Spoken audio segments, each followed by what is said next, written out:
Let's bring in our guests. Fox News contributor Sarah Carter, Florida Congressman Matt Gaetz, and Fox News contributor Lisa Booth. So much to get to tonight. Let's just start. I want to start positive.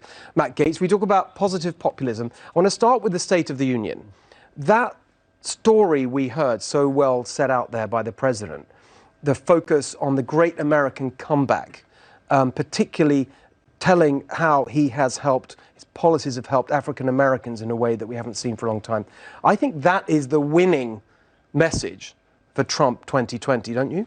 Well, no one could have blamed the president if he would have looked back at all of these terrible acts of harassment that have been committed against him and his administration and lamented that on behalf of the country. But instead, what you saw was a triumphant, forward-looking State of the Union. That's right. And he really laid out a vision for America that I think embraced that blue-collar boom that we're seeing with more productivity, rising wages, more jobs, getting folks off of food stamps. And what was amazing to me in the room is that these things that ought to unify our country, people doing better, we couldn't even get the Democrats to stand and applaud. I have to make Adam Schiff the chairman of the California Trump campaign. That's great, exactly. We should bill him for I think that's right. There you go. Look at how this impeachment impacted Joe Biden. Joe Biden was in the mid to high 30s in major national polls, was viewed as the front runner. And I mean, Adam Schiff single-handedly destroyed the Joe Biden campaign. Marsha's one of the very best over there in the Senate. But let me be honest with you. Yes. There are a lot of senators, Republicans and Democrats,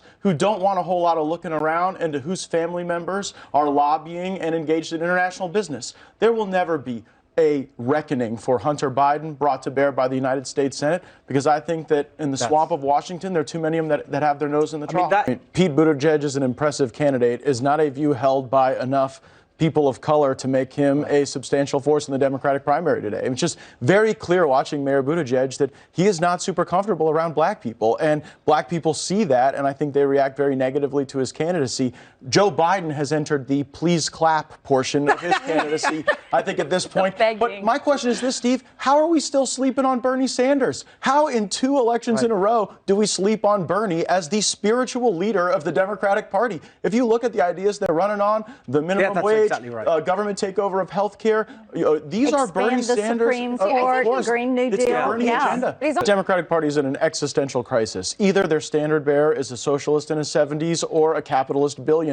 And it's sort of hard to deliver the message, what will the Democratic Party bring you? An end to wealth and capitalism and billionaires. And who will bring it to you? Michael Bloomberg. This is a return to normalcy, like challenging your constituents to push-up contests. Well, but